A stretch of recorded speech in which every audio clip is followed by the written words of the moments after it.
ಉಪ್ಸಾರು ಮಾಡ್ತಾಯಿದ್ದೀನಿ. ಇದಕ್ಕೆ ಸಬ್ಬಕ್ಕಿ ಸೊಪ್ಪು ಮತ್ತು ಬೇಳೆ ಹಾಕಿ ಮಾಡ್ತಾಯಿದ್ದೀನಿ ಉಪ್ಸಾರು. ಇವಾಗ ಕುಕ್ಕರ್ಗೆ ತೊಳೆದಿರೋ ಬೇಳೆನ ಹಾಕ್ಕೊಳ್ತಾ ಇದ್ದೀನಿ. 1 ಕಪ್ ಅಷ್ಟು ಬೇಳೆ ತೊಳೆದಿರೋದು ಹಾಕ್ಕೊಂಡಿದ್ದೀನಿ. ಇವಾಗ ಸೊಪ್ಪು ಹಾಕ್ಕೊಳ್ತಾ ಇದ್ದೀನಿ.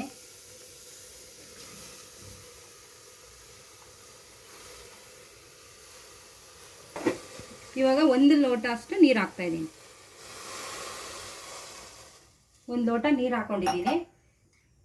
ಇದಕ್ಕೆ ರುಚಿಗೆ ತಕ್ಕಷ್ಟು ಉಪ್ಪು ಹಾಕ್ಕೊಳ್ತಾ ಇದ್ದೀನಿ.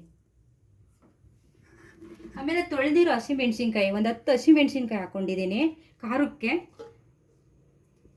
ಇವಾಗ ಇದನ್ನು ಮುಚ್ಚಿಬಿಟ್ಟು 1 ವಿಸಿಲ್ ಕೂಗಿಸಿದ್ರೆ ಆಯಿತು. 1 ವಿಸಿಲ್ ಆಗಿದೆ. ಇವಾಗ ಎಲ್ಲ ಹೋಗಿದೆ ವಿಸಿಲೆಲ್ಲ. ಇವಾಗ ಓಪನ್ ಮಾಡ್ತಾಯಿದ್ದೀನಿ. ಇವಾಗ ಸೊಪ್ಪೆಲ್ಲ ನೋಡಿ ಎಲ್ಲ ಕಡಿಮೆ ಆಗಿದೆ, ಬೆಂದುಬಿಟ್ಟು ಎಲ್ಲ ಕಡಿಮೆ ಆಗಿದೆ. ಇವಾಗ ಹಸಿಮೆಣ್ಸಿನ್ಕಾಯಿನ ಖಾರ ಮಾಡ್ಕೊಳ್ಳೋದಕ್ಕೆ ಹಾಕಿದ್ನಲ್ಲ, ಇವಾಗ ತಗೊಳ್ತಾ ಇದ್ದೀನಿ ಹಸಿಮೆಣ್ಸಿನ್ಕಾಯಿನ. ಇವಾಗೆಲ್ಲ ನೀಟಾಗಿ ತೊಗೊಂಡ್ಬಿಡೋಣ. ಇವಾಗ ಈ ಸೊಪ್ಪನ್ನೆಲ್ಲ ಬಸ್ಕೊಂಡ್ಬಿಡ್ಬೇಕು. ಬಸ್ಕೊಳ್ತೀನಿ ಇವಾಗ ಸೊಪ್ಪನ್ನ ಸಪ್ರೇಟಾಗಿ ಬಸ್ಕೊಂಡಿದ್ದೀನಿ. ಇವಾಗ ಈ ಥರ ಇಲ್ಲಿದೆ ಸಾರು, ಉಪ್ಸಾರು. ಇವಾಗ ಖಾರ ರುಬ್ಕೊಳ್ಳೋಕ್ಕೆ ರೆಡಿ ಮಾಡ್ಕೊಳ್ಳೋಣ. ಇವಾಗ ಖಾರ ರುಬ್ಕೊಳ್ಳೋದಕ್ಕೆ ಬೇಯಿಸಿರೋದು ಮೆಣಸಿನ್ಕಾಯಿ ಮತ್ತು ಇದು ಬೆಳ್ಳುಳ್ಳಿ 1, ಮೆಣಸು, ಜೀರಿಗೆ, ಒಂದು ಸ್ವಲ್ಪ ಕೊತ್ತಂಬರಿ ಸೊಪ್ಪು, ಹುಣಸೆಹಣ್ಣು ಒಂದು ಸ್ವಲ್ಪ, ಆಮೇಲೆ ಸೊಪ್ಪು ಬೇಳೆ ಬೇಯಿಸಿರೋದು, ಸ್ವಲ್ಪ ಉಪ್ಪು ರುಚಿಗೆ ತಕ್ಕಷ್ಟು ಉಪ್ಪು. ಇದಿಷ್ಟು ಹಾಕೊಂಡು ರುಬ್ಕೊಂಬರ್ಬೇಕು.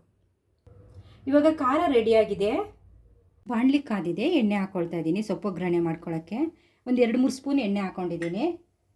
ಇವಾಗ ಒಣಮೆಣ್ಸಿನ್ಕಾಯಿ, ಈರುಳ್ಳಿ, 2 ಈರುಳ್ಳಿ,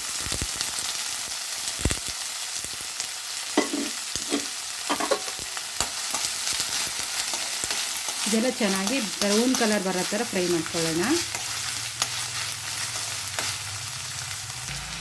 ಈರುಳ್ಳಿಗೆ ಸ್ವಲ್ಪ ಉಪ್ಪು ಹಾಕ್ಕೊಳ್ತೀನಿ. ಮೊದಲೇ ಸೊಪ್ಪಿಗೆ ಉಪ್ಪು ಹಾಕಿದ್ದೀನಿ. ಇವಾಗ ಸ್ವಲ್ಪ ಉಪ್ಪು ಹಾಕ್ಕೊಂಡಿದ್ದೀನಿ.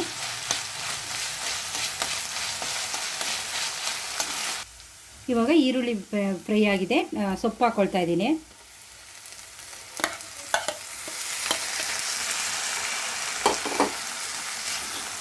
ಸೊಪ್ಪೆಲ್ಲ ಚೆನ್ನಾಗಿ ತಿರುಗಿಸ್ಕೊಂಡು ಫ್ರೈ ಮಾಡ್ಕೊಳ್ಳೋಣ.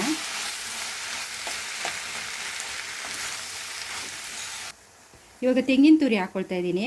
ಒಂದು ಸ್ವಲ್ಪ ಎಷ್ಟು ಬೇಕಷ್ಟು ಇಷ್ಟು ಹಾಕ್ಕೊಂಡಿದ್ದೀನಿ. ಇವಾಗ ಇದನ್ನೆಲ್ಲ ಚೆನ್ನಾಗಿ ತಿರುಗಿಸ್ಕೊಳ್ಳೋಣ.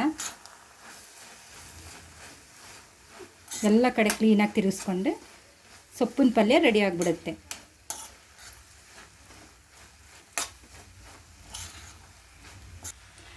ಇವಾಗ ಸೊಪ್ಪಿನ ಪಲ್ಯ ರೆಡಿಯಾಗಿದೆ.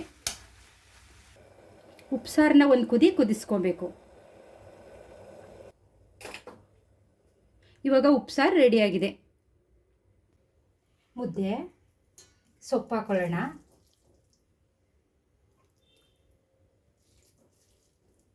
ಸೊಪ್ಪು ಉಪ್ಸಾರು ಹಾಕೊಳ್ಳೋಣ.